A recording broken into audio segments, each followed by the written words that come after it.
todos. Senhor Secretário de Estado das Infraestruturas, Transportes e Comunicações, Senhora Presidente da ANACOM, Senhor Presidente da Entidade Reguladora da Comunicação Social, Senhor Presidente da Autoridade da Concorrência, Senhor Presidente dos CTTs, que hoje é o nosso anfitrião neste belo palácio, Senhor Presidente da Mesa da Assembleia Geral da APDC, Sr. Dr. Sequeira Braga, primeiro sócio e primeiro presidente da APDC, senhores presidentes dos nossos associados, minhas senhoras, meus senhores, muito boa noite. Antes de começar uma breve alocução àquilo que estamos a viver hoje, gostava de associar a APDC ao falecimento do engenheiro Norberto Fernandes, com um voto de pesar, naturalmente. O engenheiro Norberto Fernandes era engenheiro eletrotécnico pelo Instituto Superior Técnico, foi assistente entre 73 e 75, foi chefe da divisão da mecanização postal dos CTTs entre 75 e 78, foi diretor de engenharia dos CTTs entre 79 e 80, foi diretor adjunto dos CTTs na área de telecomunicações entre 80 e 82.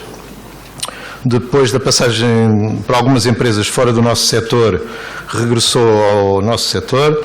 Foi diretor da Marconi Europa e delegado da Marconi em Bruxelas entre 90 e 93. Foi diretor de negócios de longa distância da Marconi entre 93 e 95.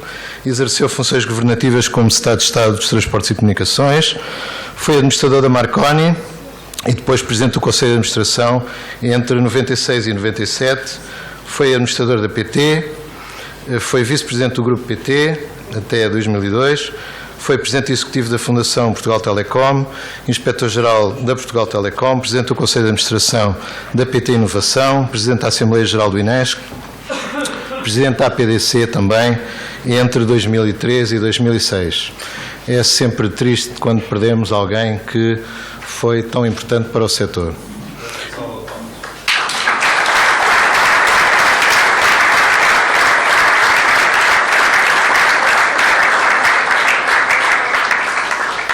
Celebramos hoje os 30 anos da APDC. 30 anos é uma longa caminhada e temos a grande felicidade de ter connosco hoje muitos dos pioneiros desta aventura. O setor das telecomunicações é um orgulho para Portugal, porque é um setor que se modernizou e que se liberalizou, que se abriu à concorrência e, portanto, sempre soube melhorar, desempenhar e hoje coloca Portugal na cabeça da Europa, como dizia Luís de Camões, e não na cauda da Europa, como a gente muitas vezes diz, de muitas coisas que há entre nós. Portanto, o setor das telecomunicações está assim de parabéns e, naturalmente, que a APDC é um reminder de que os pioneiros juntarem-se e discutir o futuro do setor e colaborarem para que o setor chegue onde chegou, valeu a pena. E, portanto, eu quero agradecer, em nome, naturalmente, da direção da APDC, ao engenheiro Sequeira Braga e a todos os outros que, durante todos estes anos, tiveram o gosto e tiveram a coragem e tiveram a capacidade de montar esta associação que hoje me honro de presidir. Muito obrigado a eles por este trabalho que fica para a história do nosso setor. E, naturalmente, como todas as organizações que querem ter futuro têm que olhar para o seu passado, porque naturalmente as gerações futuras também gostam de saber que a sua herança vai um dia ser lembrada. Nós estamos hoje a lembrar a história destes pioneiros que construíram a APDC e o setor. E este jantar é, de facto, um tributo a esses pioneiros. E por isso iremos ver, a seguir a esta minha breve intervenção, um pequeno vídeo que pretende relembrar alguns dos momentos importantes do setor. Naturalmente que haveria outros momentos importantes do setor que poderíamos introduzir neste vídeo, mas queríamos que fossem 30, para, enfim, ser um paralelo com os 30 anos da APDC.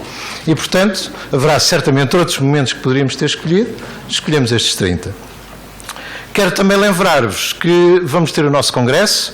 O nosso congresso vai realizar-se entre 19 e 20 deste mês, no CCB, e, portanto, naturalmente que estão todos mais do que convidados para estar no nosso congresso.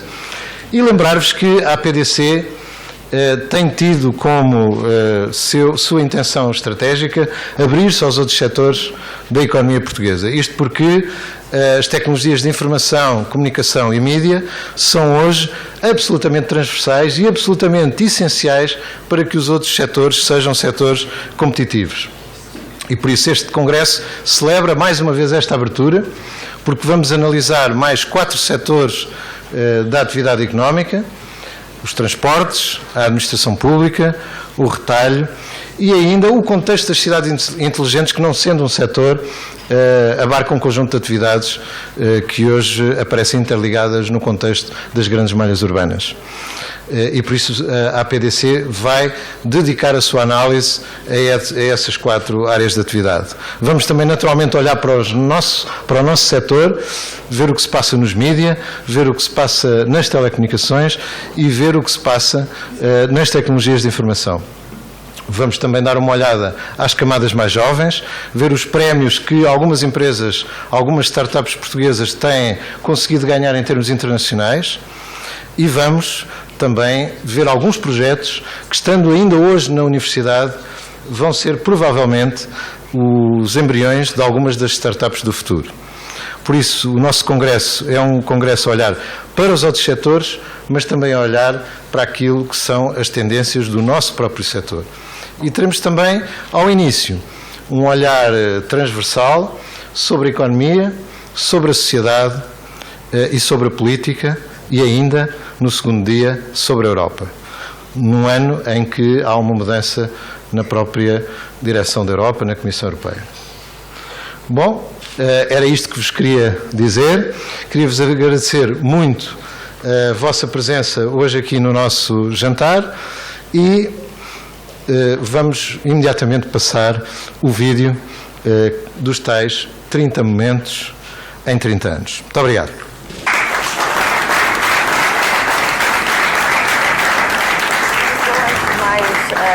Parabéns à APDC, obrigada pelo convite ao professor Rogério Carapuça, em meu nome, em nome do Jornal de Negócios, parabéns a todos os presidentes também da APDC que aqui estão e a todos os membros.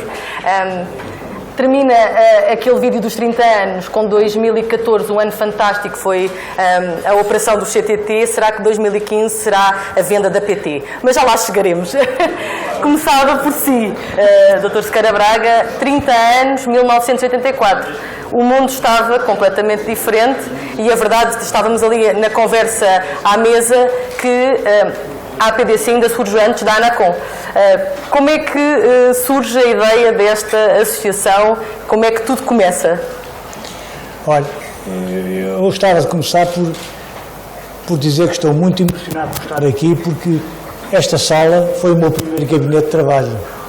Era a sala do Conselho de Administração, que havia uma grande mesa ali, e nós trabalhávamos aqui. Eu trabalhava aqui.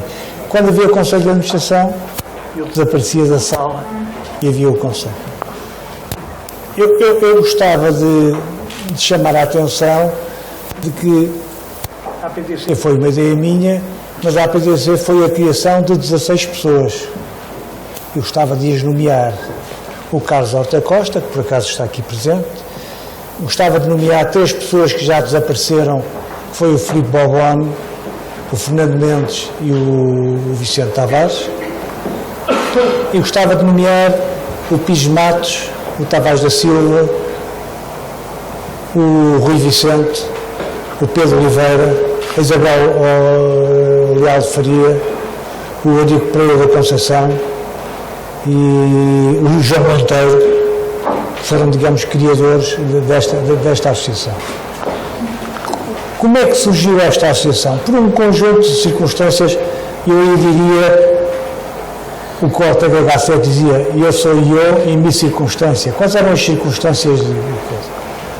Primeiro, nós estávamos a 10 anos da Revolução, havia uma grande preocupação por associações políticas, sindicais, etc., etc., mas não havia deste tipo de gente. E eu tive a ideia de que seria necessário face às transformações que estavam a desenhar, haver uma associação que pudesse discutir e promover a discussão sobre os problemas do desenvolvimento das telecomunicações. Nós não podemos esquecer que estávamos, na altura, o setor das telecomunicações era ridículo face à situação de hoje. Eram os CTTs e os TLPs, era a Marconi, era a RTP, era a Standard Electric e era a Central. Não havia regulador. Se nós tivéssemos um jantar cumulativo da criação da associação, ninguém estava aqui, 99% das pessoas não estavam aqui, porque não existiam. E, portanto, face aos meus contactos com o estrangeiro, eu tinha a ideia de que era necessário haver uma associação que pudesse promover a divulgação da informação, que pudesse promover a discussão sobre os problemas das telecomunicações e que pudesse promover também, digamos, a divulgação das tecnologias. Nessa altura, praticamente não havia, digamos, nenhuma atividade, porque os CTTs e os TLPs eram um Estado dentro do Estado e que viviam satisfeitos com o monopólio que tinham e viviam com um produto muito simples. E lembro que foi nessa altura que surgiu o primeiro computador pessoal, em 84. É uma coisa curiosa que eu verifiquei há tempos. Nasceu, comemora-se hoje 30 anos, o nascimento da Eureka e nasceu a APDC. Portanto, tudo era diferente na época. E os primeiros anos... Havia uma geração que que esteve muito envolvida antes de 84 com a nova administração que os CTT-TLPs tiveram e através até mesmo do problema dos quadros que se suscitou nos CTT e nos TLPs. E esse foi um movimento, digamos, revolucionário e conseguiu criar as bases para se criar, digamos, uma associação, apesar das fortes resistências, porque havia pessoas que não entendiam porque é que havia que criar uma associação neste contexto. E os primeiros anos o que é que discutiam? Portanto, este grupo de pessoas muito pequeno, face ao setor, Nós criamos a associação e a associação ao fim do ano já tinha mais de 300 associados. Quer dizer, reconheceu-se, digamos, o seu êxito. E ao longo dos anos, eu acho que, no fundo, a entidade que mais revolucionou, que mais contribuiu para a mudança das telecomunicações foi a APDC. Doutor Professor, passados estes 30 anos, era um mercado completamente diferente e um setor completamente diferente. O que é hoje a associação? Bom, hoje a associação é o que resulta do impulso de todas as anteriores direções, porque a associação fez um caminho e hoje chegámos a este ponto e analisamos quais deveriam ser as metas, os objetivos da associação para o futuro. E aquilo que constatamos é que, efetivamente, as tecnologias de informação, comunicação e mídia, como há pouco referia, são absolutamente transversais e são absolutamente críticas para todos os negócios. E, por isso, o papel da associação deveria ser abrir-se a todos os setores da economia, da sociedade portuguesa, e procurar trazer para dentro da associação o debate e a reflexão sobre quais são as tendências de negócio desses outros setores que vão ser eles que, de alguma forma, vão caracterizar a resposta das tecnologias de informação, comunicação e mídia a esses mesmos problemas de negócio. E, portanto, a associação, aquilo que procura fazer hoje é discutir esses contextos de negócio, perceber quais são as tendências, perceber para onde é que se vai, de tal forma que os nossos associados se sintam à vontade para discutir a resposta. A resposta do nosso setor é essas mesmas tendências. Colocámos também um segundo objetivo para este mandato da direção, que foi o procurar contribuir para que houvesse alguma consolidação no movimento associativo empresarial do setor. Porque achámos que também existia um número bastante grande de associações no setor, há quem diga que são umas 30, e, portanto, nós queríamos colaborar com as outras associações, o que temos feito, através da organização de eventos conjuntos, através de outro tipo de iniciativas e até, eventualmente, através, se isso for possível, da fusão de algumas associações. Mas as consolidações e fusões são sempre difíceis, porque depois é quem é que manda. É como nas empresas, São não é? difíceis até porque, por vezes, o ADN das organizações é diferente, aquilo que elas procuram é diferente. Mas, enfim, e acredito que vão estar no próximo Congresso, eu penso que vai haver novidades sobre essa matéria. É, portanto, se calhar também vai haver novidades. O Congresso surge uns anos depois da própria associação, portanto, o Congresso tem... Não, o Congresso está associado ao modelo que foi desenhado para a associação, desde o princípio, que nós formatamos a associação para um conjunto para desenvolver um conjunto de atividades que, aliás, foram a base do sucesso da associação. O congresso, as conferências, os jantares de debate, a realização de um encontro desportivo, a realização de estudos, etc. Eu acho que essa foi a razão para o grande sucesso e a inovação que a associação teve em 1984. E esperava que o Congresso, portanto, chegasse... Hoje o Congresso, anualmente, é o evento do setor e, em alguns casos, para nós jornalistas, o sítio de grandes caixas. Sim, sim. Ou pelo menos algumas notícias interessantes. Sim. Em 2006 tivemos a OPA-PT. Este ano vamos ver, se calhar a PT, coincidências, se calhar vamos falar sobre a venda da PT. Outra vez, digo eu, o Estado da Nação é um espaço muito amplo. Como é que vê hoje o setor? Falámos de consolidação das associações, mas o setor está a consolidar de uma forma global, em Portugal e a nível internacional. Era aquilo que preconizava? Sabe, acho que sim, porque o que nós tínhamos desenhado para a associação era poder contribuir para o desenvolvimento das comunicações. E foi esse trabalho que foi feito ao longo de 30 anos, pelas sucessivas direções, e aí eu gostava de salientar que nós tivemos a felicidade de contar com um conjunto de presidentes e direções que foram excepcionais em relação ao trabalho que há a fazer.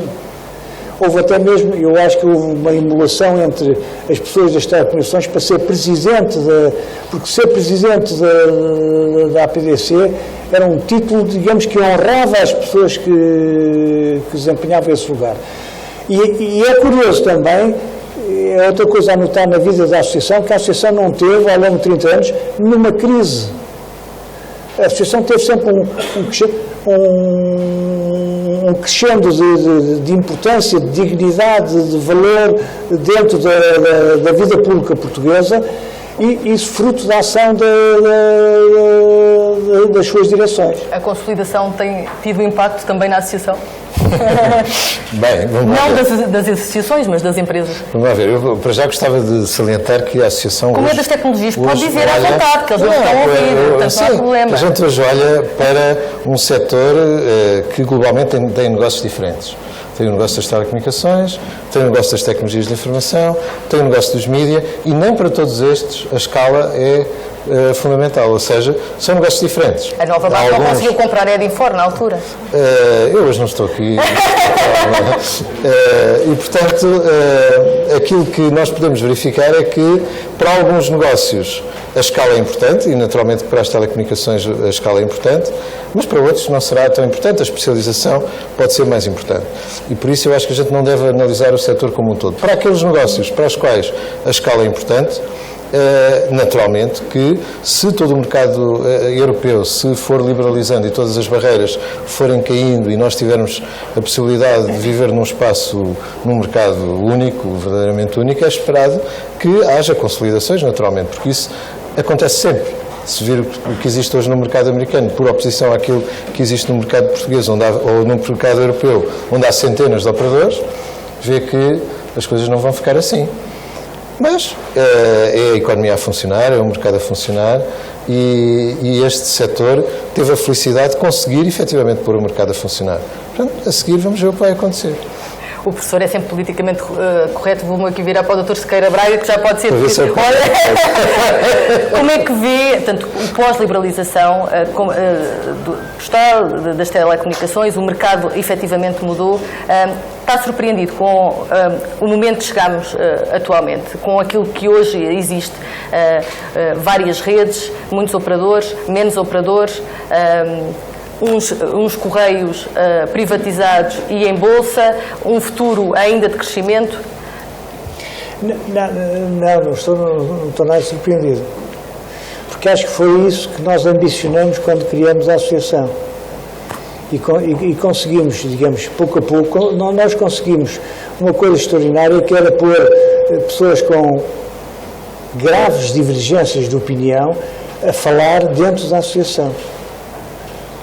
E isso foi sendo feito e foi educando, digamos, as sucessivas gerações que trabalhavam nas telecomunicações. Eu acho que a situação atual que nós vivemos estava escrita na estratégia que foi desenvolvida pelas diversas empresas ao longo dos anos.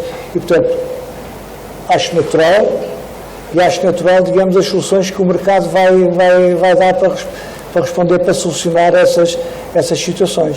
E com tantos protagonistas do mercado e passados destes anos, pode-nos contar algumas inconfidências da época ou não? Com ou sem nomes? Se fosse preferível com nomes, nós jornalistas gostamos disso. Não tenho. Deve ter muitas histórias, calculo. A única coisa, acho uma coisa muito interessante para ter a noção do tempo que nós vivemos. Nós, quando criamos a associação, é preciso ter a noção de que não existiam móveis, não existia a internet e não existiam os computadores pessoais. Bom, e em 1984, eu penso, 85, o Graça Bal, que está aí, deve poder confirmar se eu estou a dizer verdade ou não, publicou um livro negro, que tinha uma capa preta. Só porque a capa era preta. A capa era preta. O livro negro é porque a capa era preta. Um livro magnífico sobre as previsões dos novos serviços, e ele e o Fernando Mendes.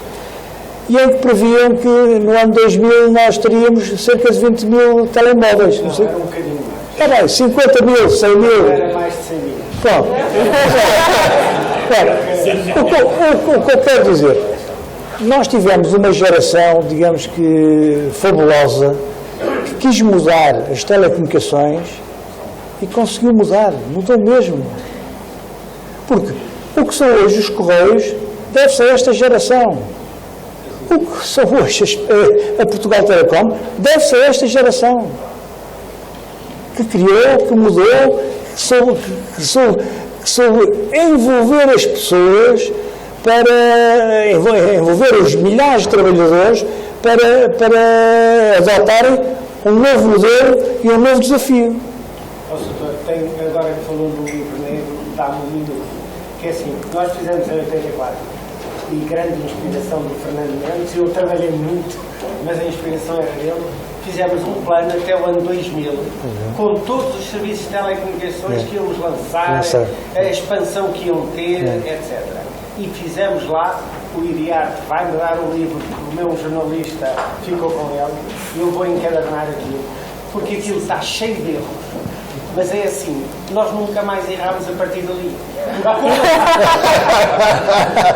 Todos os anos nós revimos. Claro. E, portanto, tínhamos uma estratégia integrada. Sabe qual era o serviço que a gente ia desenvolver mais? O grande serviço empresarial naquela altura era o Teletex. Epá, que eu acho que houve 2 ou 3 à minha volta, mas nunca mais nenhum apareceu, porque a Siemens deixou aquilo, perdeu-se. Apareceram os computadores, os X não sei quantos, etc. E já agora, sobre isto, é assim, em 1984, com o governo metido nisto, nós conseguimos comprar 6 PCMs, que quer dizer, introduzimos na rede telefónica portuguesa 12 megabits, mas que, para o país inteiro, para os clientes todos, não era 12 megabits para casa de ninguém, porque naquela altura os telefones, muitos eram de discar, e para fazer uma chamada de Lisboa para o Porto, ficava-se doente o dedo, porque era discar, havia umas secretárias só para conseguir uma chamada. Quer dizer, estamos a falar de umas telecomunicações em que nada funcionava. Atenção, é preciso lembrar que quando nós criamos a APDC, nós tínhamos uma lista de espera de 10 ou 15% nos telefones fixos, tínhamos uma espera do Telex enorme, e eu lembro, eu antes tinha estado na administração, e o engenheiro Oliveira Martins resolveu adjudicar à Siemens 25 mil telexes para resolver o problema do atraso do telex e das empresas. Esse programa não durou 3 anos, porque ao fim de 3 anos o telefax já tinha ultrapassado, digamos, os telex. E, portanto, nós ficamos com telex na mão sem saber o que é que lhe havia de fazer. Foi para o armazém.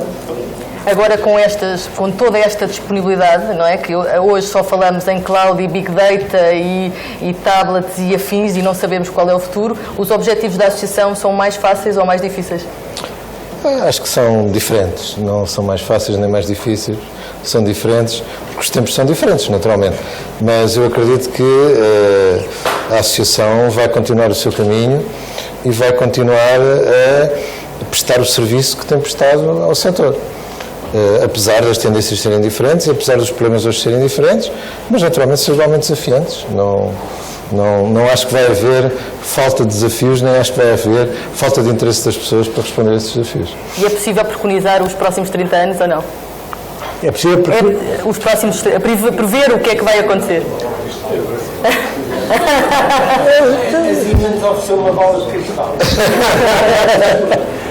Não, eu abro também à sala, portanto, se alguém quiser prever os 30 anos. Eu acho que o importante não é tanto prever o que é que vai acontecer, mas a associação ter a capacidade para se ir adaptando em relação, digamos, àquilo que vai acontecendo. E eu acho que a associação tem um grande futuro, porque nós estamos a viver num mundo da internet, num mundo em que as pessoas estão totalmente obsessivas pelo computador e pela internet, e isso conduz a um isolamento das pessoas. A associação, no fundo, é um meeting point para a informação, para a partilha da informação, para a divulgação da tecnologia, etc. E, portanto, eu penso que esse é o caminho correto que a associação tem que fazer e que vai se adaptar em relação, digamos, às novidades que forem aparecendo. Algum dos ex-presidentes aqui que se queira acusar de preconizar o que é que vai acontecer nas próximas 3 décadas? É um setor tímido também, é isso? É. Mas há um tema que eu acho que é relevante, que é, nós ganhámos uma batalha que foi ter das melhores infraestruturas da Europa, do mundo, em termos de telecomunicações. Falta agora ganhar a batalha da procura, porque essa batalha não está ganha. Ou seja, nós temos de facto muito bons indicadores a nível europeu e a nível mundial relativamente à infraestrutura, relativamente, no fundo, à oferta, mas não tanto assim relativamente à procura. Porque, relativamente à procura, nós temos 2 ou 3 problemas. Temos uma literacia baixa, sobretudo digital, da população ativa, sobretudo das camadas mais velhas, digamos assim. Nós temos cerca de 40% dos portugueses que dizem que nunca usaram a internet ou usaram uma vez esporadicamente. Portanto, nós temos necessariamente que combater esse atraso, que é um atraso de literacia. Temos, naturalmente, depois a própria pirâmide demográfica não nos ajuda, naturalmente. E, para além disso, temos o problema da falta de poder de compra também das pessoas, que faz com que a utilização que nós damos à infraestrutura de telecomunicações não é a mesma que dá a média dos países, ou a média dos cidadãos dos países da União Europeia. E nós temos as chamadas killer applications, que são hoje aquilo que de facto faz usar a rede de telecomunicações, como a televisão, como as aplicações, por exemplo, do governo eletrónico, que não têm a utilização que deviam ter, porque é necessário que as pessoas comecem a usar, saibam a usar, e para isso é preciso vencer esse desafio da literacia. E essa é uma guerra que deve motivar esta geração, e não é também uma guerra simples, porque tem a ver com a forma como ensinamos, tem a ver com a forma como desenvolvemos as nossas profissões. Nós estamos num setor, por exemplo, com pleno emprego. Este é um setor que podia ser um verdadeiro motor da economia portuguesa. Assim a gente sabe interpretar a reindustrialização, que há bocado falava com o Francisco, à luz deste novo paradigma. O que é a reindustrialização no contexto desta nova sociedade? O que é que Portugal vai ter para exportar? Será que os serviços não são, por exemplo, algo que a gente se deve dedicar, uma vez que temos uma rede tão boa e uma vez que muitos destes serviços podem ser prestados à distância, nomeadamente a partir de Portugal? Ainda não é desta que faz um dia short de Portugal. Mas este é uma ótima deixa para não ficarmos aqui até amanhã, porque amanhã é dia de trabalho. Mas nessa da literacia digital, só assim, um cheirinho. Professor, quando é que se junta ao Facebook? Ouvi dizer que... Há traços de... A APDC tem que ser um traço de união em todos os associados. E, portanto, não fala de empresas individualmente consideradas. Deixe-me dizer-lhe, Ana, que, e antes de terminar, temos aqui o prazer também de ter 4 diretores executivos da APDC, ou secretário-geral, como se dizia no início, e em particular temos o primeiro secretário-geral da APDC aqui connosco, e eu gostava que ele pudesse dizer também umas palavrinhas aqui à nossa assistência, antes de terminarmos esta sessão. Eu tinha até manifestado o desejo de falar convosco, precisamente porque, olhando para toda a assistência, eu chego à conclusão, pela primeira vez, que eu sou o mais velho de todos os sócios da APDC. O que não acontecia nas reuniões anteriores. Porque eu chegava aqui muitas vezes, congressos, encontrava alguns amigos, e nós, os mais velhos, andávamos à procura. Aqui há algo mais velho, aqui há algo mais velho. Agora tenho a felicidade de eu não preciso procurar. Eu sei que sou o mais velho de todos os sócios da APDC. Isto não me dá autoridade nenhuma, mas dá-me um certo prazer. E dá-me também o desejo de dizer algumas coisas a vós todos. Até porque tenho 90 anos. E 90 anos é uma espécie de passaporte para uma meta que a gente já sabe que existe. E eu sei que ela existe lá. Procuro não chegar lá depressa. Mas é isto. Mas é curioso que eu queria só dizer isto que estou agora a anunciar, manifestar a minha gratidão por estar aqui. Mas quero dizer mais alguma coisa depois de ouvir aqui os meus 2 amigos. Falaram de telecomunicações. Eu sou oriundo dos Correios. E lembro muito bem, estou em casa, e eu lembro muito bem de ter detectado em determinada altura, só para verificarmos a evolução e o crescimento do que foram as comunicações no último século.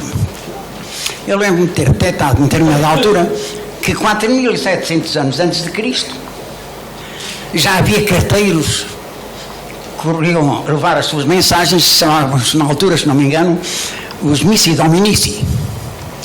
Passaram os anos, no ano de 3000, chamavam-se os mandaderos.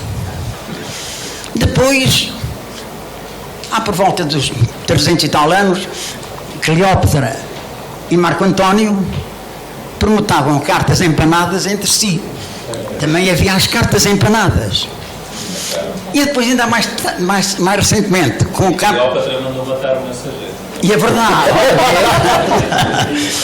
E mais recentemente ainda, julgo que 320 e tal anos antes de Cristo, o próprio Carlos Magno também tinha os seus mensageiros, que eram os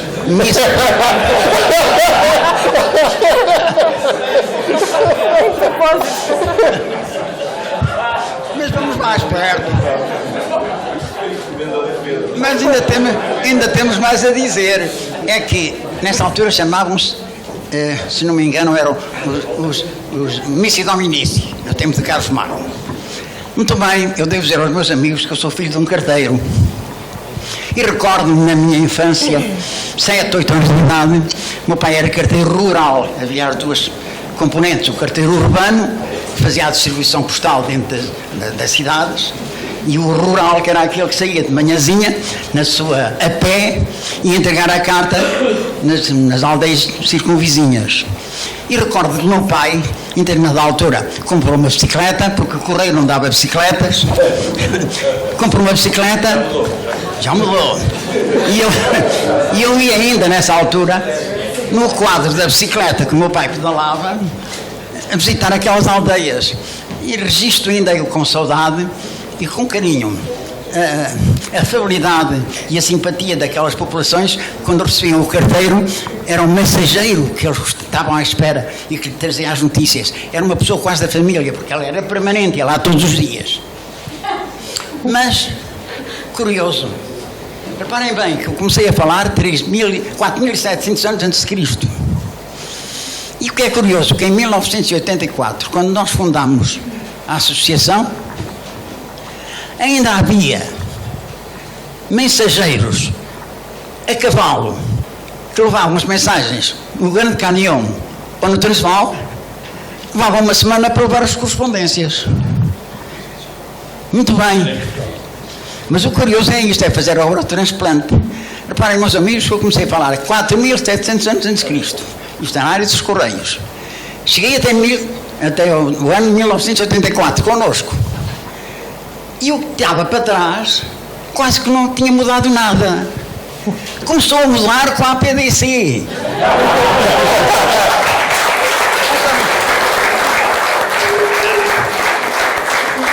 Mas é verdade. Eu até me lembro um dia que mandámos o Fonseca Bastos a uma reunião à Suíça. Uma reunião qualquer que houve lá. O Fonseca Bastos era o nosso jornalista. Fui lá e veio de lá com os cabelos em pé. E já foi ao banco que ele disse que encontrou lá, enfim, projetos já de telemóvel. Era na altura do caixote, do telemóvel do caixote. Encontrou lá telemóveis previstos para ter teriam o tamanho de uma caixa de fósforos. Eu disse, ele está maluco, não pode ser uma caixa de fósforos. E o que é que acontece hoje, meus amigos? Não é uma caixa de fósforos só, é uma caixa de fósforos e dentro dela não está só um telemóvel, está o que todos nós sabemos. É o telemóvel, é o computador, é a fotografia, sabemos lá o que é que será daqui por uns anos.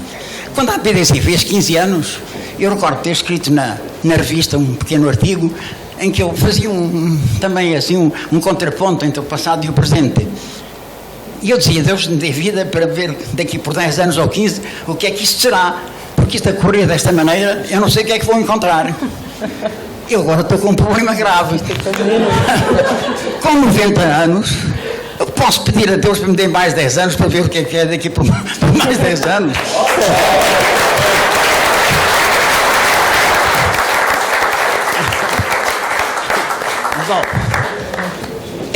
Isto foi um mero improviso que resultou da conversa com os nossos amigos.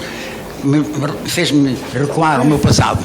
A realidade faz do outra para mim. Tenho 90 anos, ainda estão arrumadinhos, mas, engraçado, há bocadinho dizia aqui este nosso amigo, falámos nisso, às vezes perguntam-me, como é que você faz? Qual é o seu segredo para estar assim? Não é fácil, digo eu. Primeiro, ter a sorte de não haver nada de especial que me mande embora. Pouca sorte, uma doença desgraçada. Segundo lugar, comer e beber tudo quanto gosto, com cabeça, tronco e membros, tudo arrumadinho, tudo certo. Em terceiro lugar, ter sempre uma mulher bonita ao pé de mim.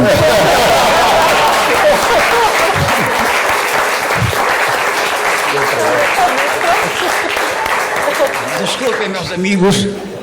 Agora que eu vou falar o que queria dizer, que era só daqui para porque daqui para trás é tudo improviso, que eu não esperava dizer nada disto. Eu queria dizer-vos que estou muito feliz por estar aqui, até por estou a atravessar uma fase da minha vida muito dolorosa, envivei há meia dúzia de dias, meia dúzia de meses, nem chegou a isso. Eu estou a atravessar uma fase sentimental muito amargurante e, portanto, para mim, eu só tenho uma defesa. É a comunicação com os outros. Quando falo, naturalmente que fujo da ideia macabra da saudade. E quando não tenho com quem falar, estou calado, estou a pensar e penso na mulher que ocupou a minha vida durante 60 anos. E não há mulher nenhuma que substitua aquela. Eu posso andar por onde andar, seja o que for. Desculpe, sim.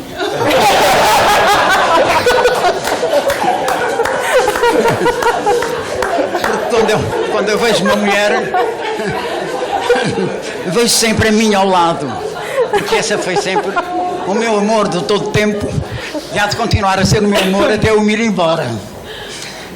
Mas estar aqui agora, vir aqui desta vez, fugir da solidão da minha casa e vir encontrar aqui os amigos com quem executámos um grande projeto, encontrá-los, abraçá-los, partilhar uma certa amizade que se construiu, dá-me uma força colossal. Portanto, foi para mim uma coisa tremendamente boa vir aqui estar convosco. Quero agradecer-vos por me terem recebido e porque sou mais velho, até merece uma salva de palmas.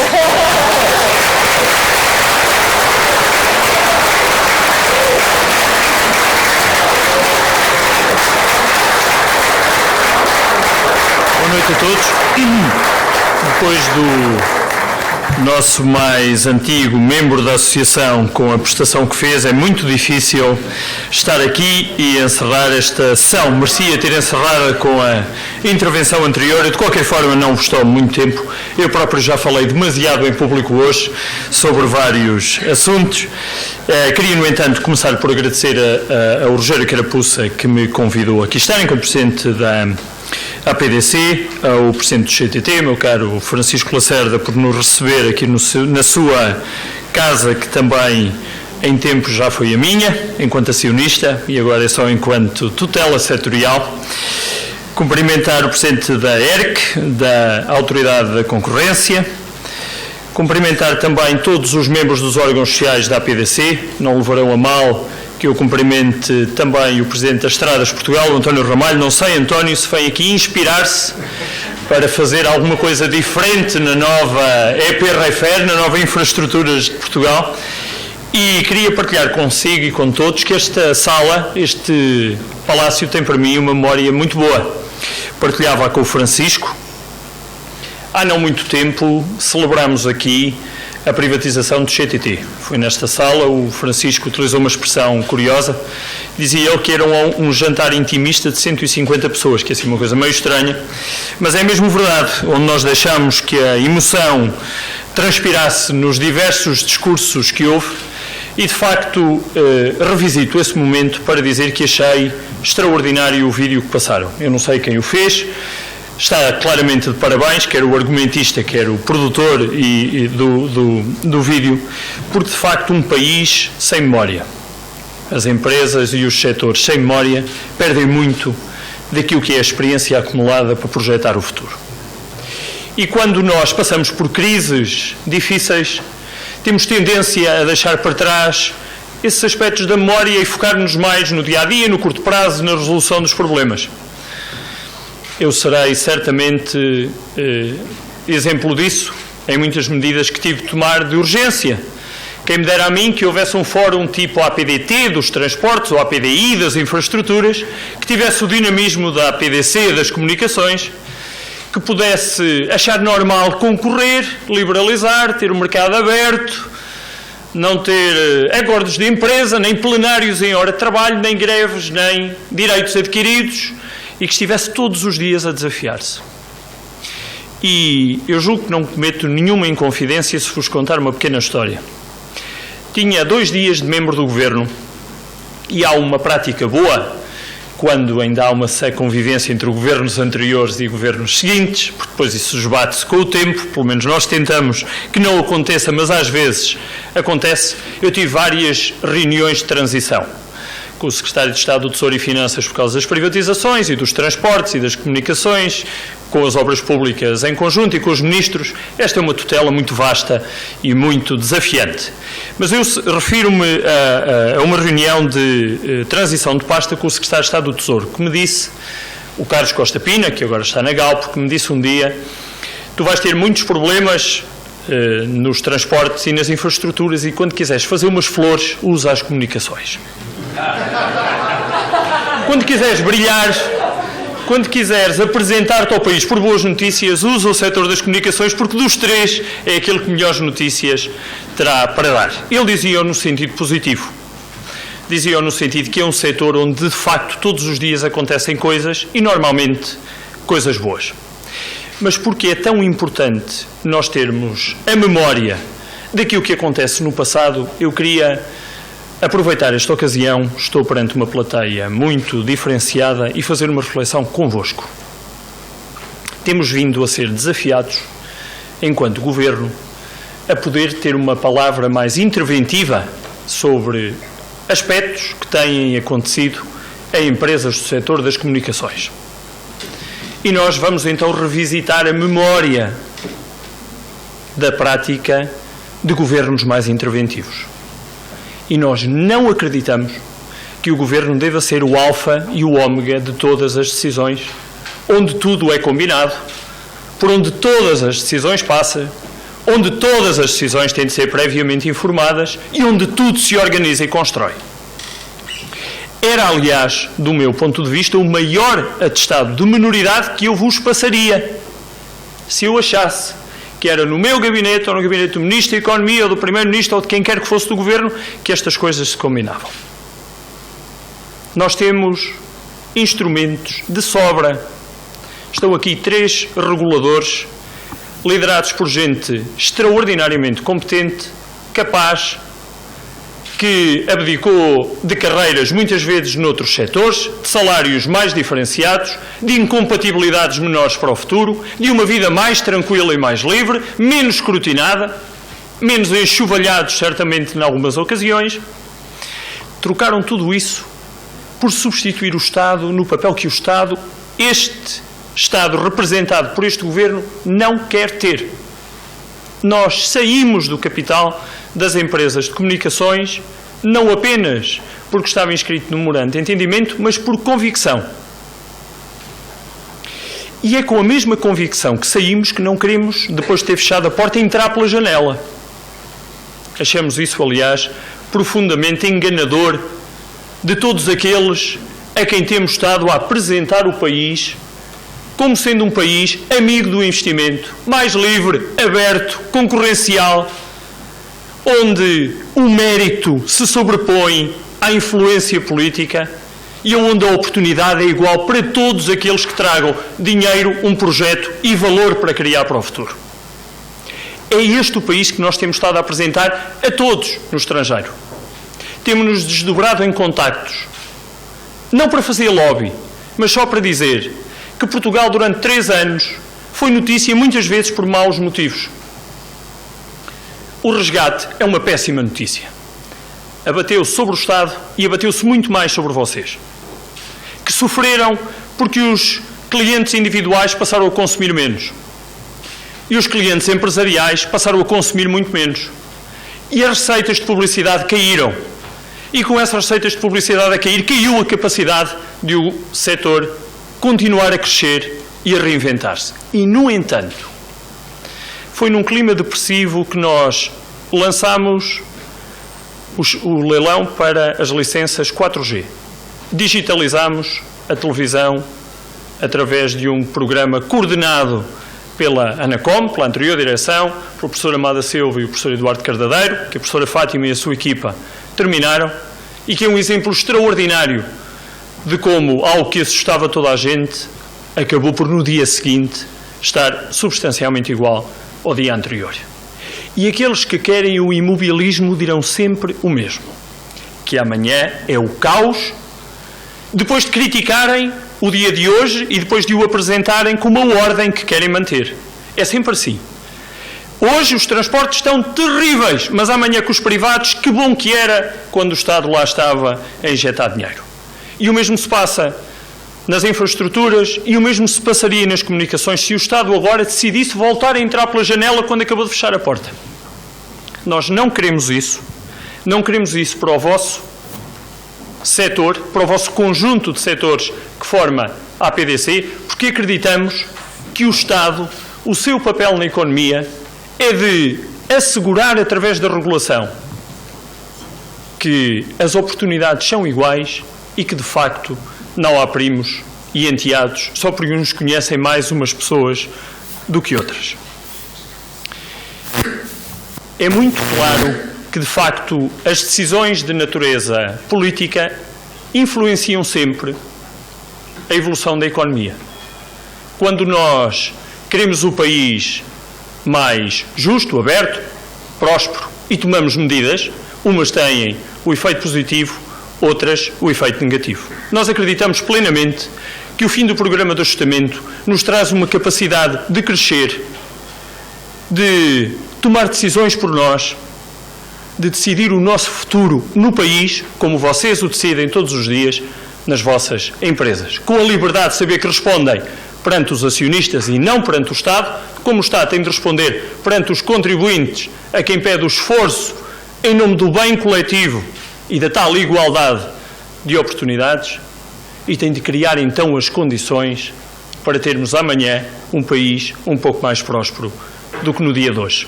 E é este, profundamente, o pensamento em que acreditamos na forma como o Estado se deve posicionar perante os agentes económicos. Houve mais duas coisas no vídeo que ficam claros, ou que ficam claras. Nós, muitas vezes no setor, discutimos as condutas.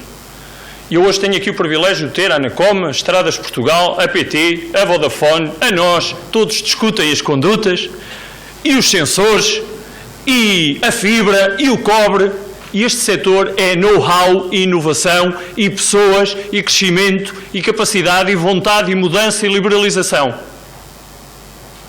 E é este modelo de economia em que eu profundamente acredito e que estou todos os dias a tentar migrar para os setores onde, enfim, as práticas não são exatamente assim. Este é um setor que tem orgulho em si, que revisita a história sem pudor e que olha para o futuro com confiança. E é assim que nós queremos que o país se projete para o futuro. Muito obrigado.